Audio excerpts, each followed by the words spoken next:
Hello, how you guys doing? James here.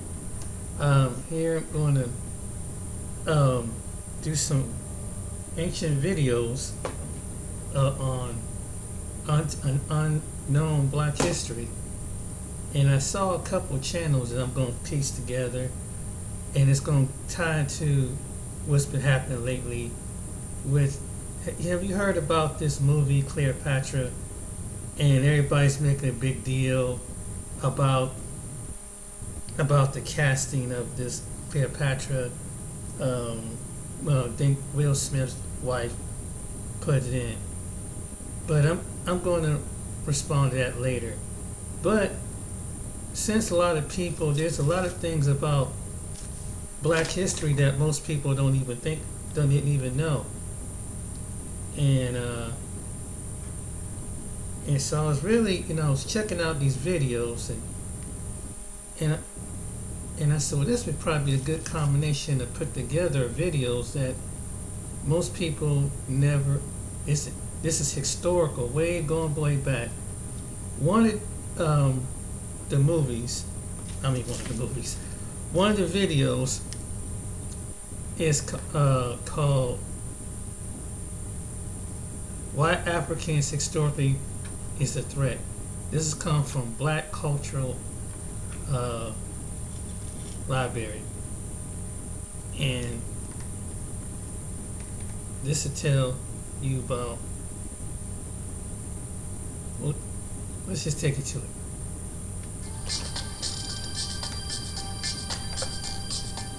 National Shout out to Geographic this Live channel. returns to the Victoria Theatre with anthropologist and filmmaker Alize Carrere as she shares experiences from the front lines of exploration and the remarkable ways people around the world are adapting to our changing planet. Adaptation. National Geographic Live with Alize Carrere. Live on stage April 30th and May 1st. Details online.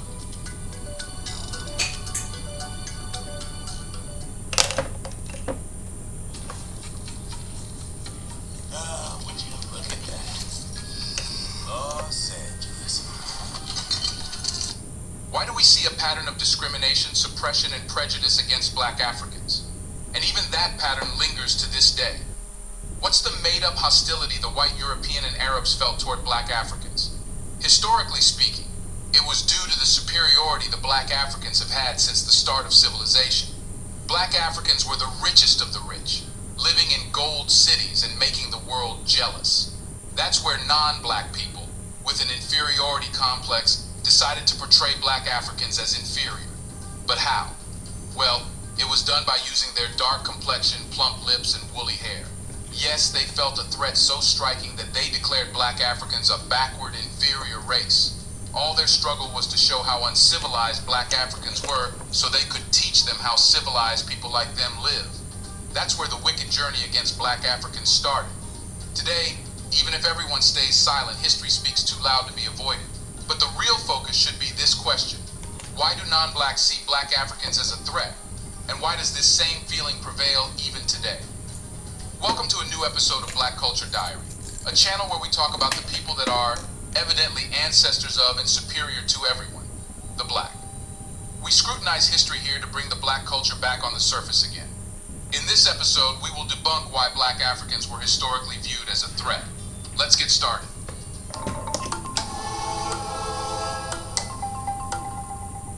The first reason why non-Black felt threatened was Black Africans' physical superiority. Historically, and even today, Black people are the strongest humans on Earth. And this strength manifests itself in their physical charisma, which is hidden from nobody. Non-Blacks knew if Blacks were allowed to participate in their matters, they would eventually dominate what they held dear. Therefore, Blacks were left in the whirlpool of a new fabricated system. Non-Blacks, like the European colonizer, made it a social culture to enslave Blacks.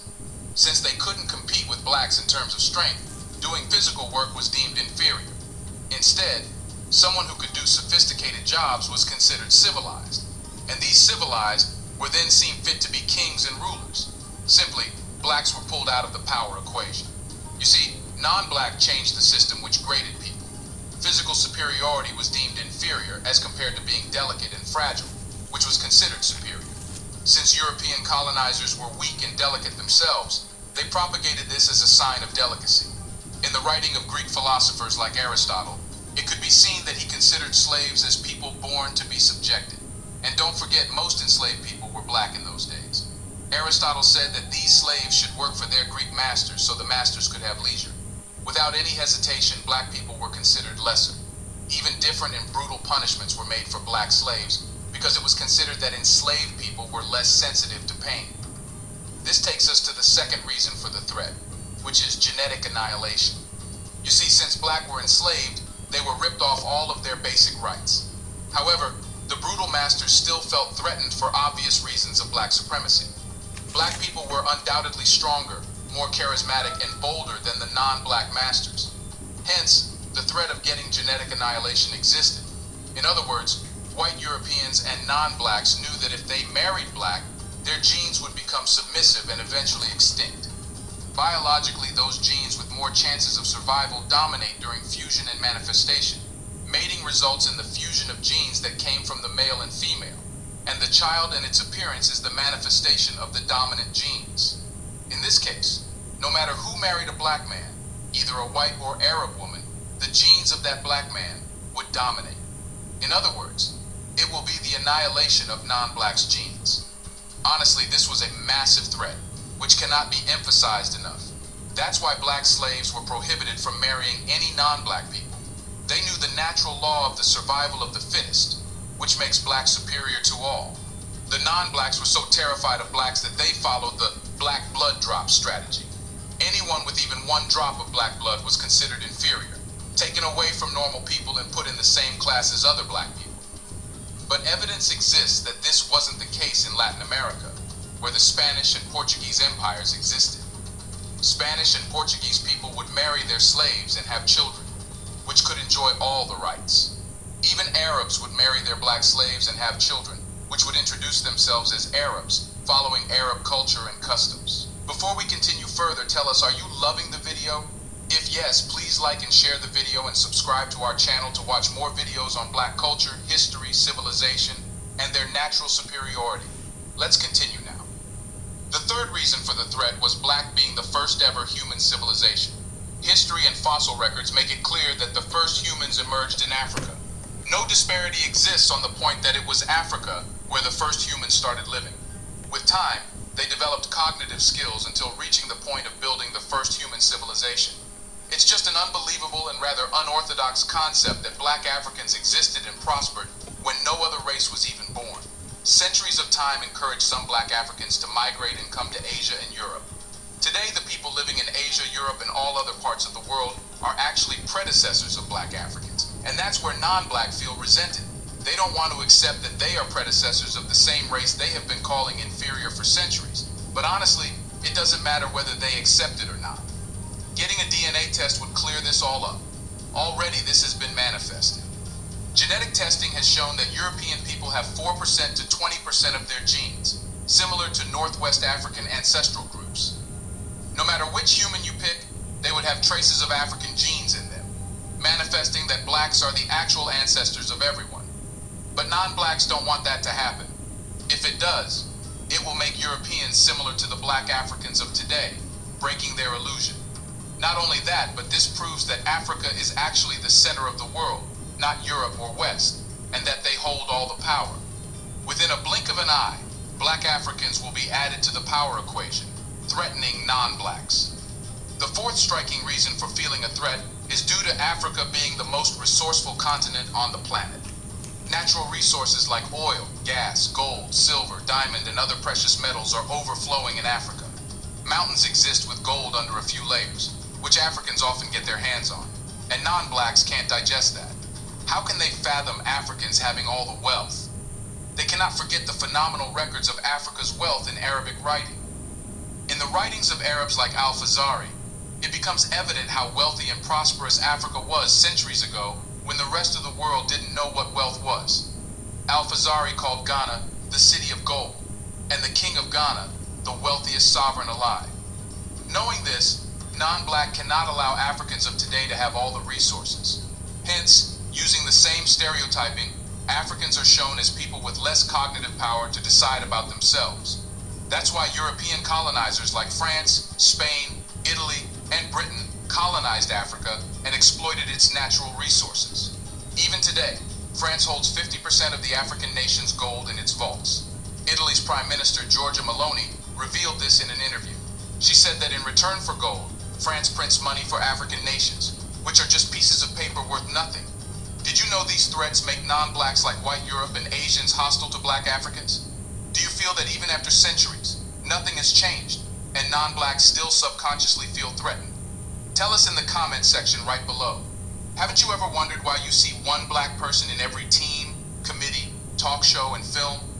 Why is that so? Let us give you a hint. It shows that everything is normal and black are getting their rights. But the reality is otherwise. Do you want to watch more videos like... Well, you're probably saying, where's this coming from? Why is it such a big deal? Why is it such a thing? I'm going to show you something.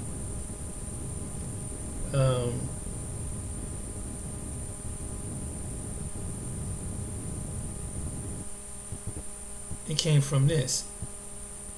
Let's go back to Africa. It's so important to learn Hebrew if you want to understand the Bible. I'm going to give you an example from this Torah portion, Lech Lecha, with the story of Abraham, with a beautiful man.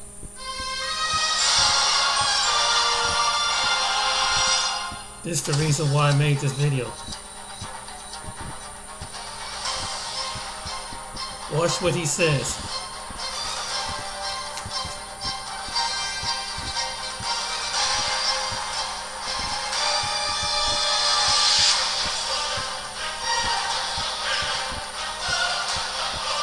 So I have to go back to Africa.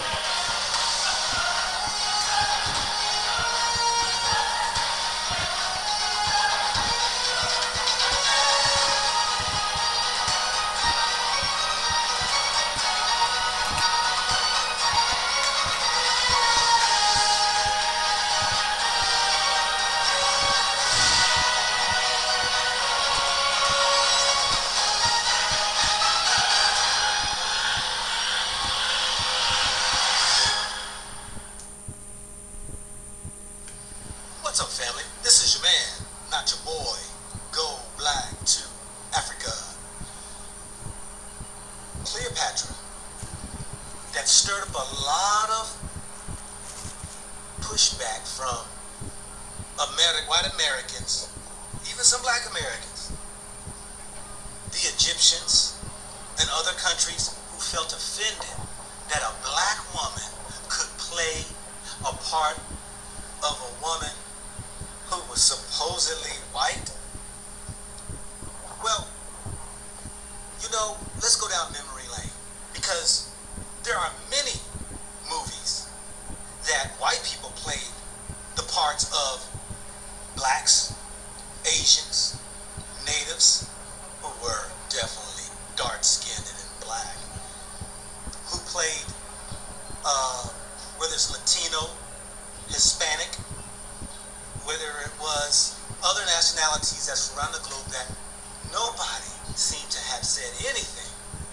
But when we see that even men play women's parts, we see women have played men parts, but why is it when we as a black people do something, the world goes upside down? Now let's go down this memory lane. When I was coming up, there was a thing called blackface. And white people would play black people. And they would paint their faces. And they would be up on their stage acting foolish. They would talk down like they were uneducated. They were a fool, dumb, or ignorant. And you know what he done? I don't tell me what did he do.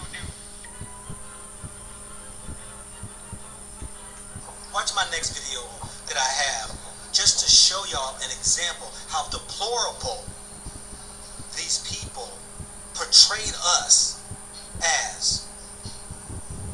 But you're going to find that whether it was playing the natives in these Western movies,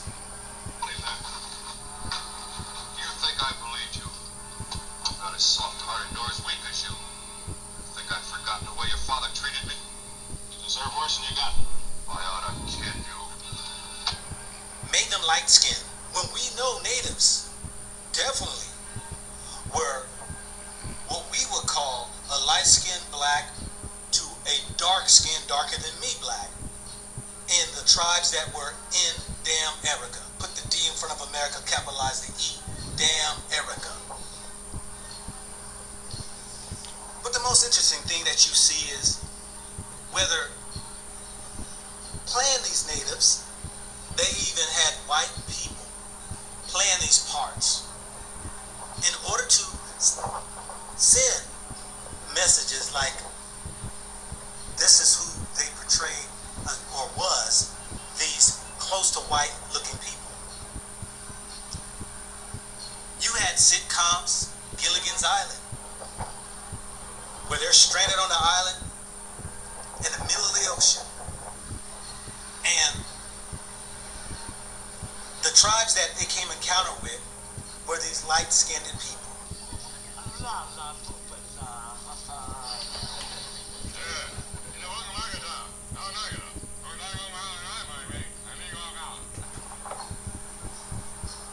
And, of course, white people portraying to be a people of color, they painted their skin. But nobody says anything. Nobody says anything until all of a sudden you got one of us playing a character, a person who they believe should have been played by a white person. It's despicable when you see how anytime we do something, it's scrutinized, and if it doesn't fit their bill, they're upset. You know, this is one of the reasons why I am so thankful I left America. I'm so thankful that I can be out here in Africa where I don't have to deal with the foolishness. But I sit here so that I can show you all how to go about doing it. How to go about removing yourself from such idiotic, crazy thinking, a mentality from a system that wants you to bow down to everything that they want you to believe, act, and do. But let's continue. As you see these videos that I am playing, these people, the Europeans, have done many of things contrary to what's really actually the truth. You see Othello, who is known to be a black man, man of African descent, portrayed by a white man, skin painted black, just to try to portray who he is, but could not even get a brother to play the part. Whether it was the Asians, whether it was Latinos, whether it was Mexicans, or whether it was the natives, whether it was Africans, white man has always tried to play the part in being who we are. The problem that they have, they don't want us to do anything. They don't want us to achieve anything. They don't want us to bring out our acting skills, to play parts that they don't find fit for us to play. I'm saying, if you are ready to open your mind up and see the hypocrisy, to see how society in these countries are against people of color, only because they will continue to try to keep us down and keep us in a position where their knee is on our neck. If you can't see that, how they are smothering us to a place where we can't breathe. When you see that they are binding us, handicapping us, and ultimately mentally colonizing us to only perform at the level they think is fit for them.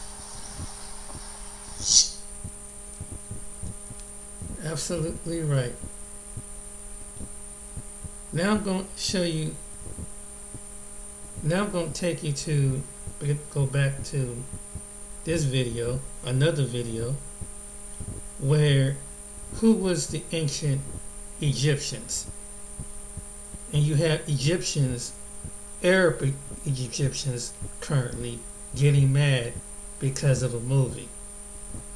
But what I'm about to show you is actually going to shock you. Going to shock a lot of people because, like he said, they don't want it, even in different parts of the world, to show you the truth. They want you to keep you all the sub-Saharan Africans or illiterate and dumb and ignorant and stuff like that. But guess what? Let's go back. Let me show you. I'm going to play a part of this video. But we're going to find for ourselves actual proof.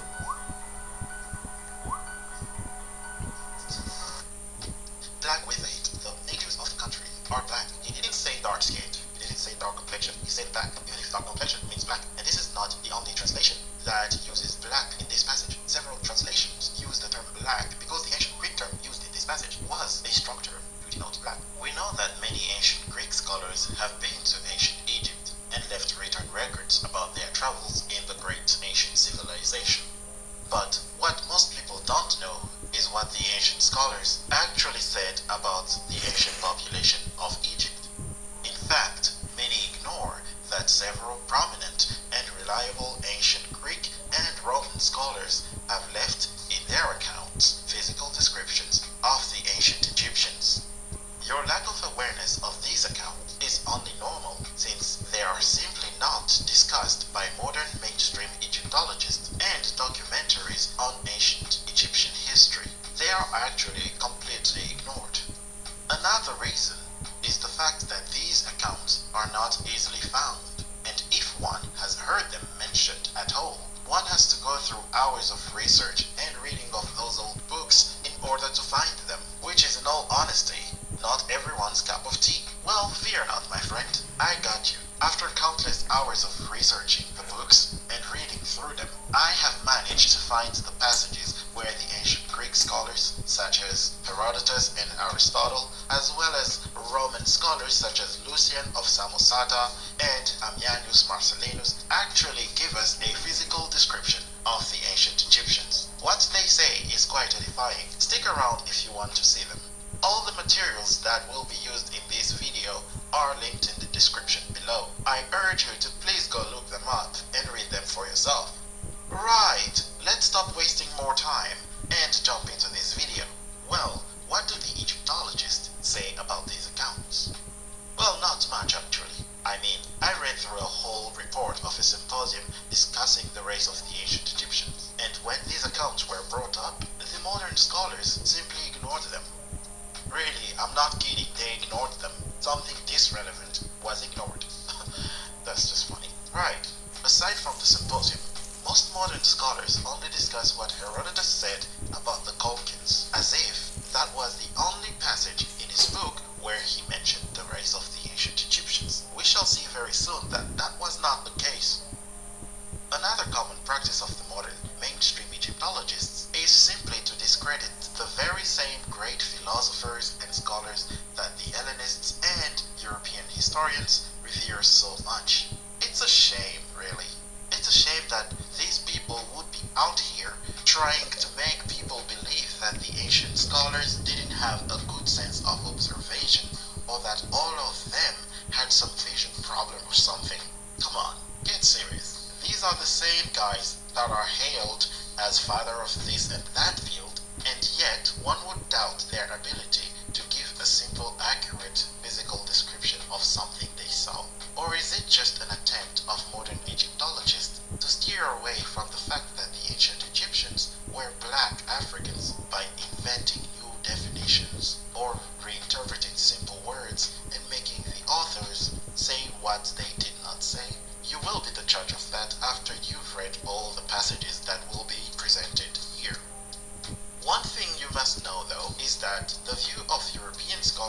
has not always been this way. Before the 19th century, it was widely accepted and known that the ancient Egyptians were black Africans related to their brothers further south. To illustrate this, here are a few quotes from three authorities on the subject. One is the founding father of Egyptology himself, also known as Jean-François Champollion, or Champollion the Young, who said in a letter sent to his brother when traveling in Egypt in the 19th century, the first tribes that inhabited Egypt, that is, the Nile Valley between the Seine Cataract and the sea, came from Abyssinia to Sennar. The ancient Egyptians belonged to a race quite similar to the Kinas or Barabras, present inhabitants of Nubia.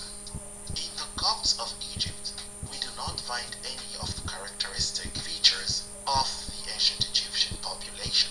The Copts are the result of crossbreeding with all the nations that have successively dominated Egypt. It is wrong to seek in them the principal features of the old race.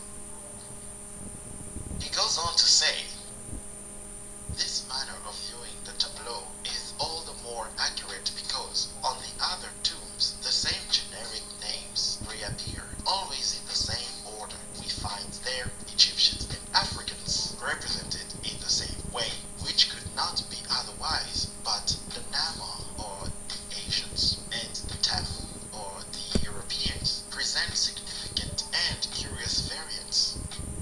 End of quote.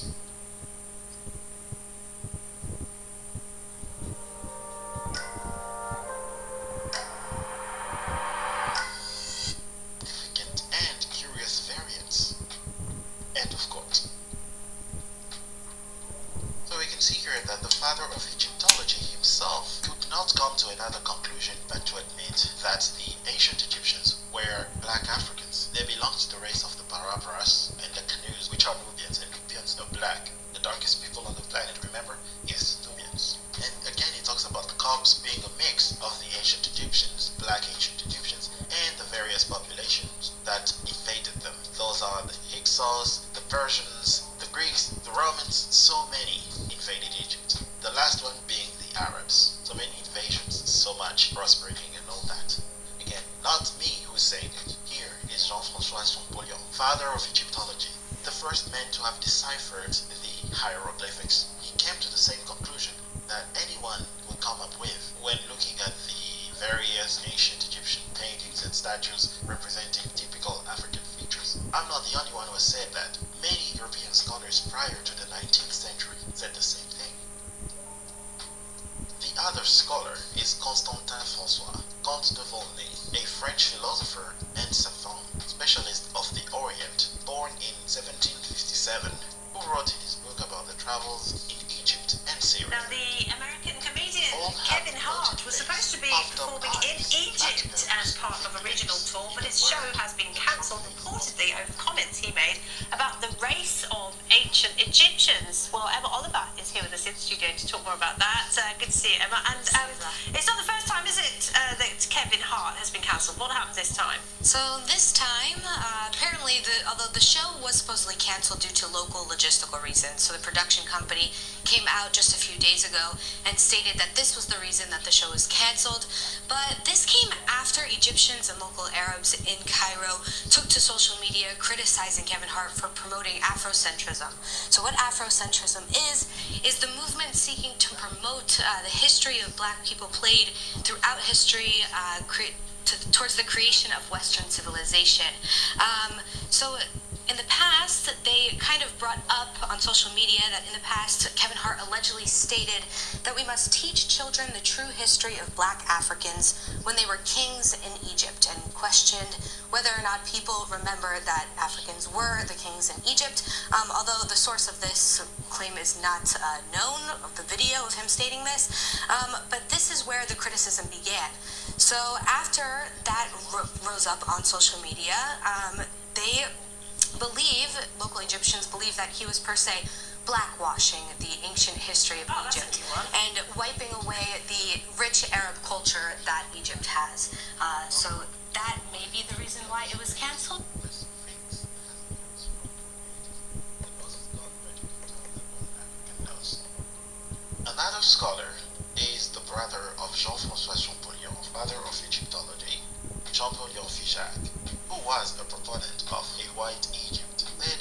memoir. The opinion that the ancient Egyptian population of Egypt belonged to the Negro-African race is an error long accepted as truth. Since the Renaissance, travelers in the East, barely capable of fully appreciating the ideas provided by Egyptian monuments on this important question, have helped to spread that false notion, and geographers have not failed to reproduce it, even in our day. So here you can see that he said long accepted as truth. This demonstrates that the general opinion of most Renaissance scholars on this subject was that the Egyptians were black Africans. We can clearly see that given the evidence at hand, the only conclusion reasonable to Renaissance scholars was that ancient Egypt was a black civilization. Now let's take a look at what the ancient scholars said about this same topic. The first scholar we are going to look at is Herodotus, known as the father of history. Herodotus was a Greek historian of the 5th century BCE who left us a collection of books called the Histories, where he recounts, reports, and tries to explain events that he witnessed or that were told to him by the people he encountered during his travels. Herodotus traveled to ancient Libya, Egypt, Ethiopia, the Middle East, and so on. And guys, this is important to mention. When giving an account of something, Herodotus was always careful to let us know whether it was something he observed or heard himself, or something that was told to him. And when giving an explanation of some phenomenon, Herodotus always made sure to let the reader know whether it was his opinion, a fact, or something he was told. Hence, not someone who just reported funny stories without critically thinking about them. That's why he was called the father of history. So what did Herodotus actually say about the ancient Egyptians? Well, in the histories, we have 3 passages where Herodotus mentions that the ancient Egyptians have black skin. All are found in Book 2 in various sections. What? The first passage is in section 22, where he discusses the reason for the flooding of the Nile. Herodotus gives 3 reasons for this phenomenon, of which the third reason states, thirdly, it is certain that the natives of the country are black with the heat. Black with the heat. The natives of the country are black. He didn't say dark-skinned. He didn't say dark complexion. He said black, even if dark complexion means black. And this is not the only translation that uses black in this passage. Several translations use the term black because the ancient Greek term used in this passage was a strong term to denote black. The term was melinus, which means very black, very dark, very swarthy. So you have it there, black with the heat. They were black. The natives of Egypt were black with the heat. That's why the Nile floods, according to Herodotus. The second passage is in section 57, where he discusses the origin of the oracle of Zeus at Dodona. Here Herodotus gives us an explanation for why the dove was called black, which states, We are Shakti Pro, a leader in...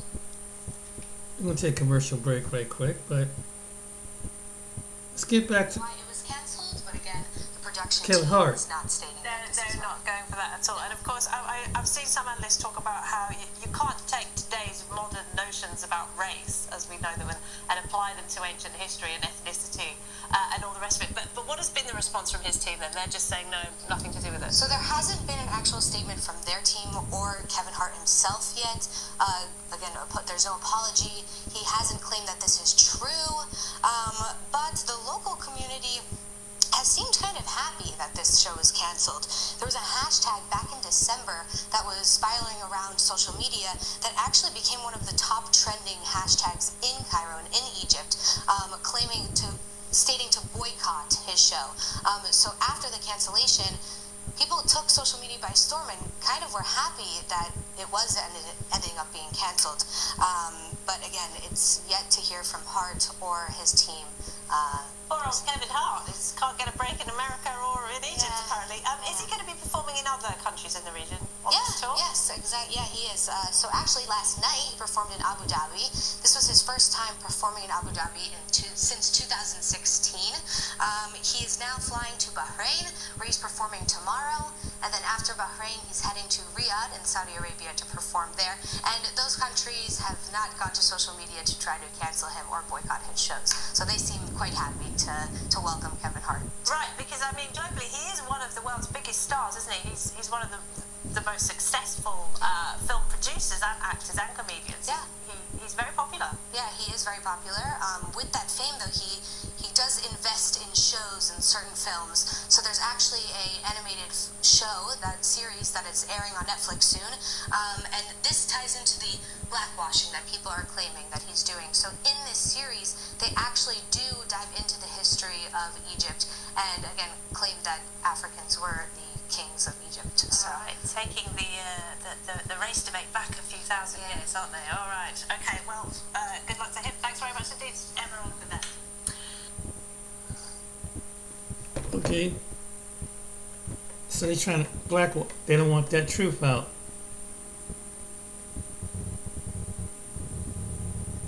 And they get upset. We are Shakti Pro, a leader Because in fully what automated Kevin Hart identity said, wow. verification solutions. Called black, which states, lastly, by calling the dove black, the Dodonians indicated that the woman was an Egyptian. Again, to talk about the Egyptian, Herodotus uses the term black, and this is not the only translation of these texts that use the term black instead of any other term to denote darkness, right? He uses the term black. So in this part, for those who don't understand what is going on here, those who might not have the time to read this, so Herodotus is giving an explanation to a sort of myth that was given to him by the priest at Dodona about how they ended up worshipping this oracle, right? How they were introduced to the worship of the god Zeus. Then they started telling him that there was a dove that came and then she was on a tree, she started speaking, whatever, right? The dove was black. So Herodotus thinks to himself, there is no way a dove started talking. That is bollocks. So he gives us his own interpretation of the story. He tries to explain in a rational way what those terms might mean. Just okay, the fact that they say the dove started speaking with a human voice. To Herodotus, that's because the woman was speaking a foreign language that the locals interpreted as just bird noises. And eventually she learned the local language. That's when they say she started speaking with a human voice. And he also asked himself, why did they call the dove black? And then he comes with this last reason. The dove was called black because the woman was from Egypt, which gives us really strong evidence on the race of the ancient Egyptians. Herodotus links black to the ancient Egyptians, not the Libyans, not the Middle Eastern people. He'd been to the Middle East, and he still does not link black to the Middle East. He links black with Egypt and the Ethiopians. So he says she was black because she was from Egypt.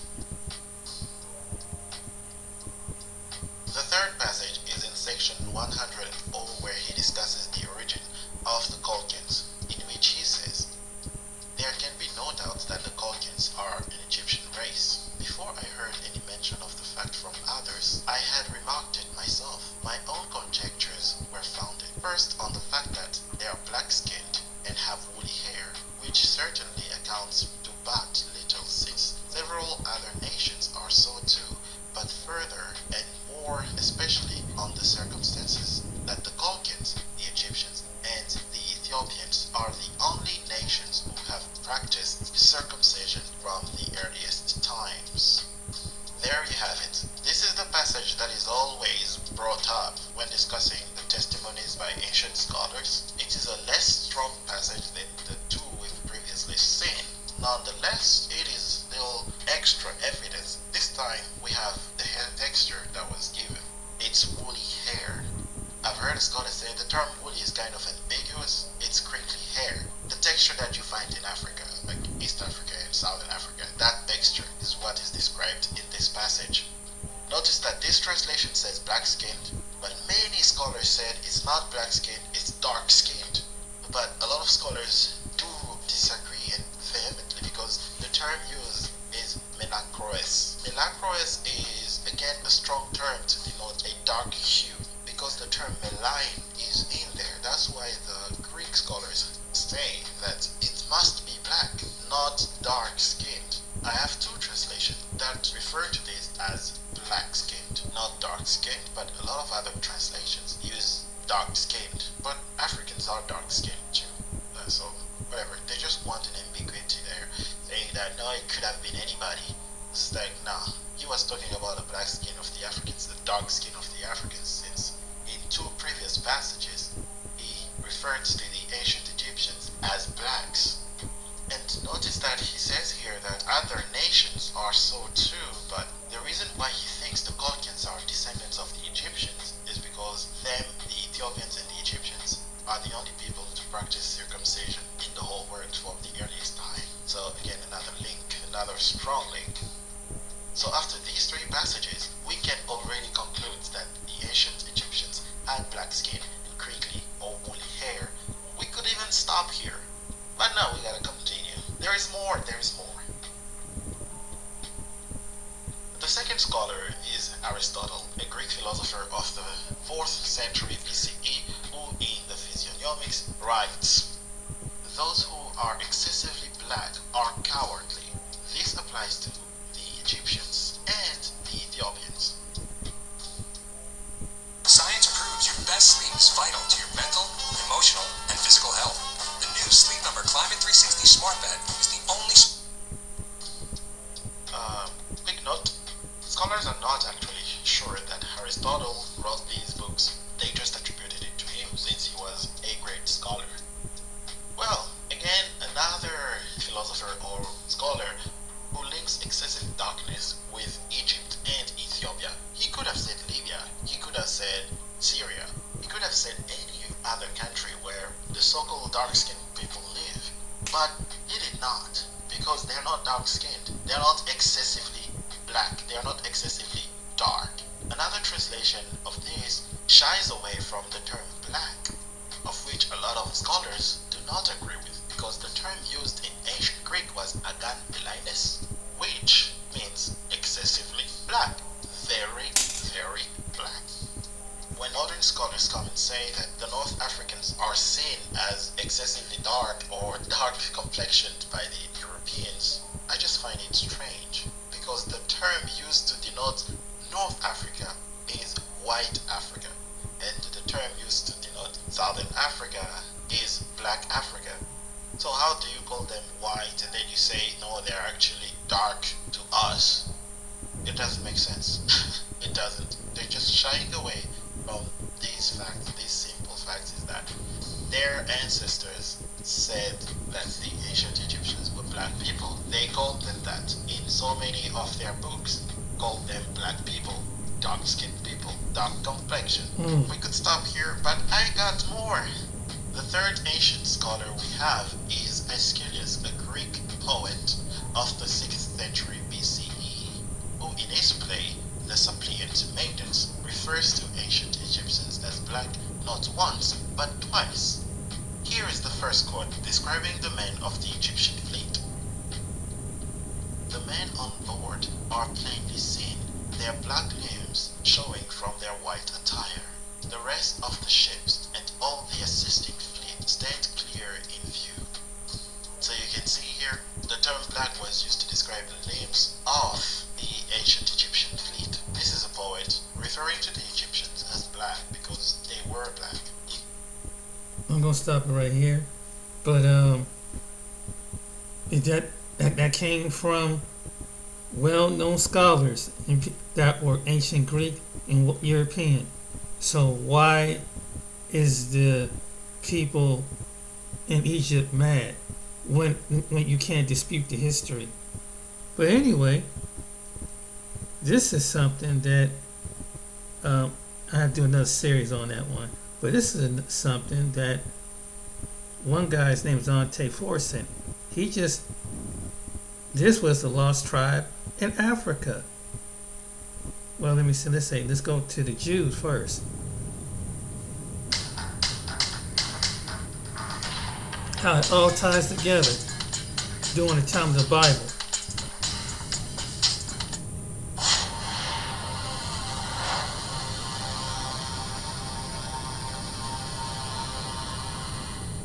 So now, over here, the Hibernian Magazine, or the Compendium of Entertaining Knowledge. When was this published? We're going to see. 1784. 1784, the New York Public Library. It was digitized in 2007. So this is from the New York Public Library, 1784. And let's see. All right, here we go. But now, this is difficult to read because their S's look like F's and everything else. So I'm going to read this the best I can. Alright, so we're going to start from, let me go up a little bit. Alright, the discovery of the Gold Coast served, indeed, yet more to enlarge the sphere of the navigation of the Portuguese than their slave trade, but it forced them also to extend themselves on the coast and to settle colonies in Congo, Angola, and other places which they had till then neglected. Prince Henry's colonies were enlarged by his successors. King John II, in 1492, expelled all Jews to the island of St. Thomas, Sao Tome, which had been discovered in 1471, and to other Portuguese settlements on the continent of Africa. And from these banished Jews, the Black Portuguese, as they are called, and the Jews in Leongo, who are despised even by the very Negroes, are descended. By these colonists, St. Thomas soon became a considerable place of trade and valuable for its sugar plantations. Valuable for its sugar plantations. Isn't that what we just read? That these Jews that were dropped off here, these Portuguese, these people that were deported by the Portuguese, they had a thriving sugar production. It says the climate proved extremely unwholesome for Europeans. The other document said they were stripped naked and left with alligators and other beasts of prey. This one right here is the first time that I'm showing you that we see that they are black. It says that they are black Jews. Again, published in 1784. These are black Jews. Now, they will try to say we're reading this out of context and black might not mean black. Okay, so let's keep going. Let's look at another source. Yeah, I'd actually, like I said, this is my third time, I think, recording this, so yeah, it was open a couple times. So now let's go to 1851, a treatise on physical geography comprising hydrology, geognosy, geology, meteorology, botany, zoology, and anthropology. But I'm showing you guys piece by piece. We know that there was a place called Judah on the west coast of Africa. We know that they called it that because one of the tribes were believed to be there. And now we see that they are called Portuguese. The Portuguese Jews were called black Jews. So now, we'll come down to here. We need go no further. This is, hold on, let me give you this right here. Again, a treatise on physical geography, published 1851. See what other information we can find. And Northwestern University. This is where they got the original from. Northwestern University, 1851. So now, when these urban apologists keep telling you that they debunked all this stuff, make them show you the receipts. Make them show you a video or a peer-reviewed paper showing they debunked this document from Northwestern University. So right here, we need go no further than the Jews of southern Spain. Remember, the Jews from Spain went into Portugal, and compare them with those of Holland and northern Germany to perceive a very striking difference. The Spanish Jew is always dark complexion, and his hair is uniformly black, whilst the German Jew is often as fair as any German, and has light or red hair with blue eyes. The various shades of color observable among the Negro, or African race, tends to the same conclusion. Along the coast of Guinea, which is low, marshy and hot, we find jet black complexions, and this is the very country from which American Negroes have been derived. Again, the various shades of color observable among the Negroes, or African race, tends to the same conclusion. Along the coast of Guinea, which is low, marshy, and hot, we find jet black complexions, and this is the very country from which the American Negroes have derived. They're talking about the western coast of Africa, where they put those black Jews. Now, this is from Hannah Adams. Now, that was the picture I had up when we first started, and I said we'd come back to it. So let me pull up Hannah Adams again. Hannah Adams is this lady right here. This lady right here. So now, we're going to talk about Hannah Adams because they claim claim that we're making this history up. So now we know the Portuguese Jews are black. We verified that in 2 sources. There's going to be more. There's going to be more to come. We know that the Portuguese Jews are connected to West Africa. You love your stuff because your stuff is amazing.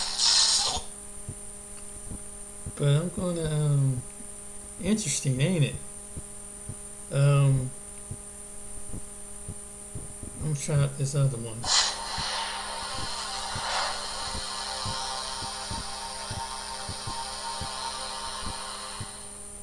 Yale is a university. This map is from 1774. Yale. So the first thing I'm going to show you, because her and Damon Richardson lied and said Judah wasn't on the west coast of Africa, it wasn't named after them. So the first thing I'm going to show you is a map from 1774. This is Africa, performed by the Senior Danville under the patronage of the Duke of Orleans, revised and improved by Mr. Bolden and E. Bowen. Emmanuel Bowen is the one who made the map that we see the most.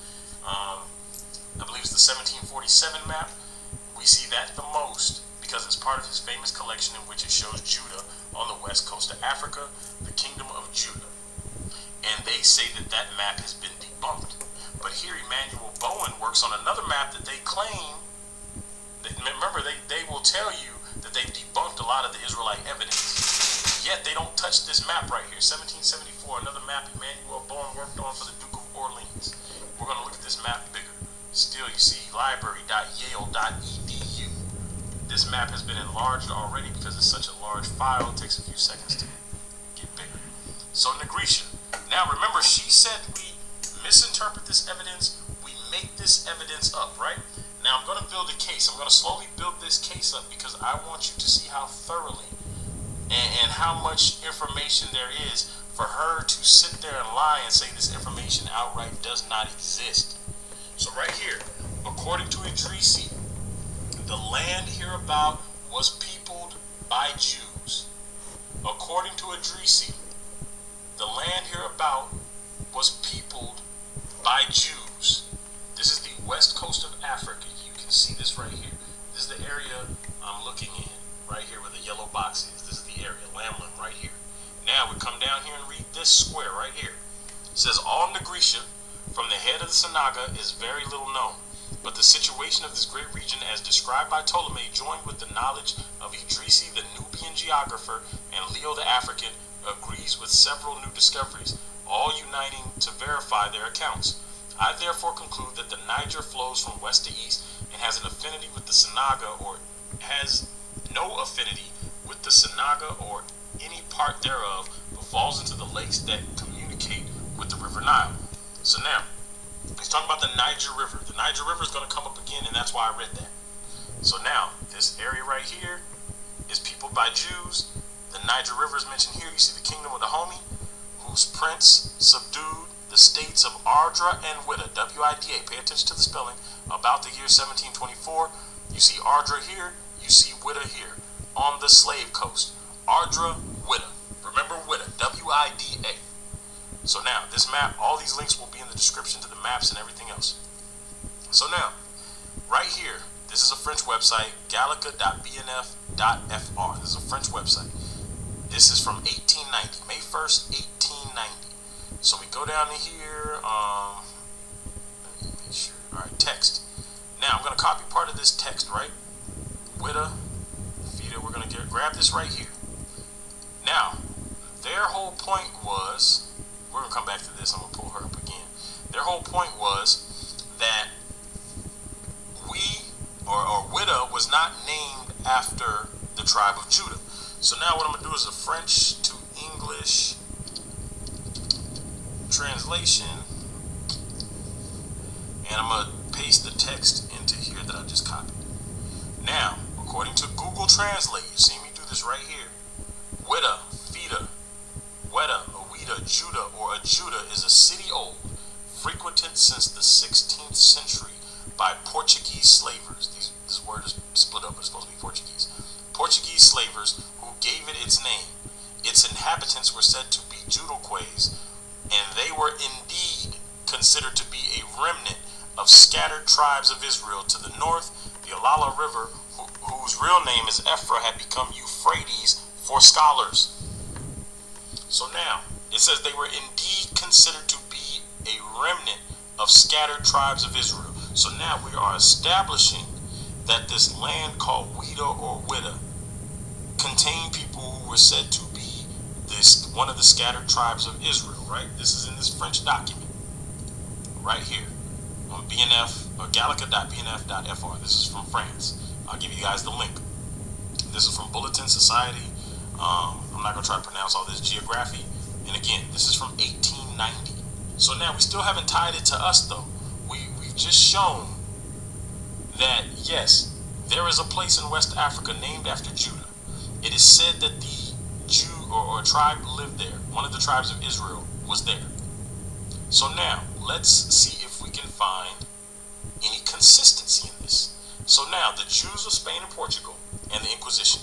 This is published in 1877 by Princeton Theological Seminary. So when you hear these urban apologists saying they debunked the Israelite sources, ask them to show you the video or documentation of them debunking this source from Princeton Theological Seminary. Ask them to show you the source or the video of them debunking the map from Yale. Ask them to show you these things because they keep making these claims. So anyway, the Jews of Spain and Portugal, we're on page 68 of 148. The link will be in the description for you to read yourself. You can see it's not a screenshot. This is the whole book. If I do this, the page will turn. Alright, thus was Spain deprived of her large Jewish population. The synagogues were purified and used as Christian churches. The vast sums of money which were owed to the Jews and the still larger amounts which they were forced to leave behind them found their way partly into the hands of their debtors or still more into those of the sovereign. The chief professors of medicine were sent out of the country to the terrible inconvenience of the population and trade and industry languished till they almost died out. Unfortunately, at the time of the expulsion, the plague was raging in Castile, and the fugitives brought with them the disease, propagating it wherever they went, and not unnaturally causing their advent to be viewed with loathing and horror. This circumstance induced King John to hasten their departure from Portugal, for which purpose ships were duly provided according to the agreement. But such was the temper of the captains and sailors that they subjected the Jews to the hardest possible conditions. They plundered them of their goods and valuables, even to their very clothes, and landed them naked and bare of everything on barren points of the African coast, leaving them to die of starvation or to be sold into slavery to the Moors. Nor was this all. The king wrested from their parents all children from between the ages of 3 and 10 of those Jewish immigrants who from poverty or otherwise had omitted to pay the capitation tax on entering, or who were forced to remain in Portugal, and had them transported to the newly discovered islands of St. Thomas, which is the same as Sao Tome, which then swarmed with alligators and other beasts of prey to be brought up as Christians.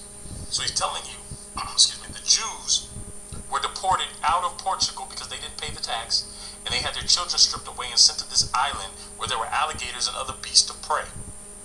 This is another source from Princeton Theological Seminary, published 1882, The Earth and Its Inhabitants.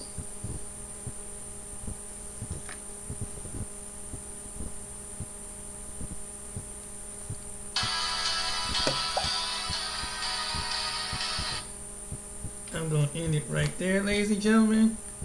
But as you see, Dante Forson about the black Jews and how they connect to how black Americans are connected to the ancient ones of the Bible.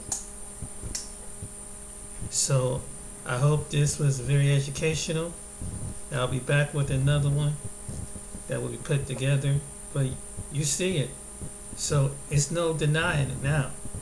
And people might not like it, but they actually had to show you the actual people at that time during Egypt and during the time of West Africa and what the people look like, because they're trying to keep this history covered up. And even in the Bible, they mentioned how they was going to do this.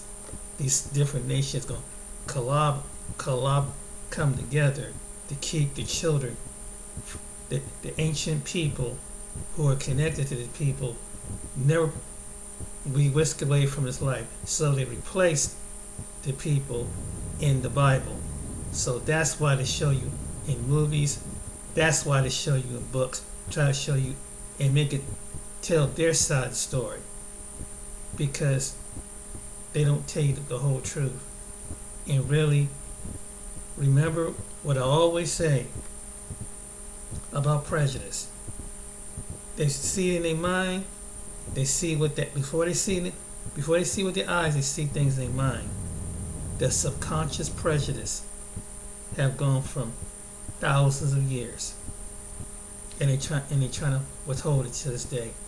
That's what they don't want to teach all people in the school systems. Is you're not going to learn this if you have any child, whether you're a black child or any other child, going to know about this history, because they have to show the image.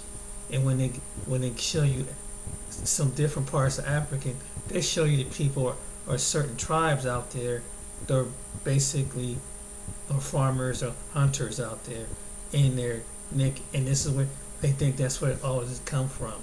So this is what the world wants you to see. All these other nations want you to see.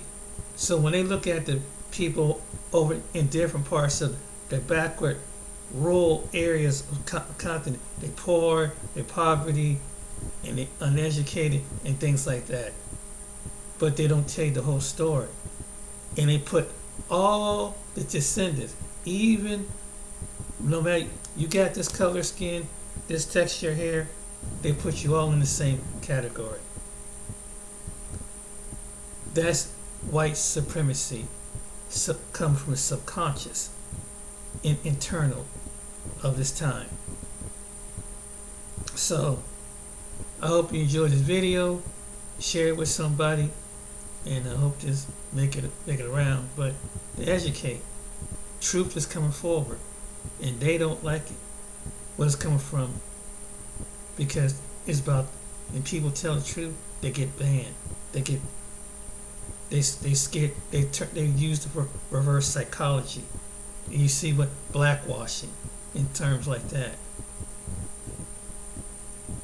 How can you blackwash what is actual history from the people that look pale skin, telling you what the people look like during the time of Egypt, in the time of West Africa, through centuries,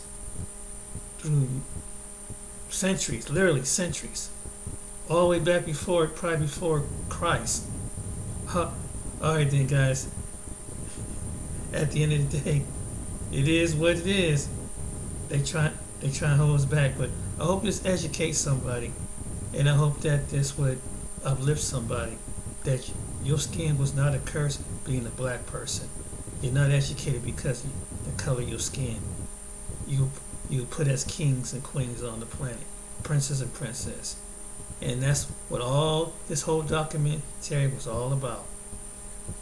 They want to keep you perceived in Hollywood. Hollywood don't want to show it. Mainstream don't want to show it, because subconsciously they're prejudiced and racist with the delusion of inclusion. That's what it is. Delusion of inclusion. And like, you're being racist for pointing this out. But it's the people that look like you that told what the people look like back in West Africa and the Nile and all that. So the people that look like, were they racist too? Just saying. Alright then, take it easy. Be blessed.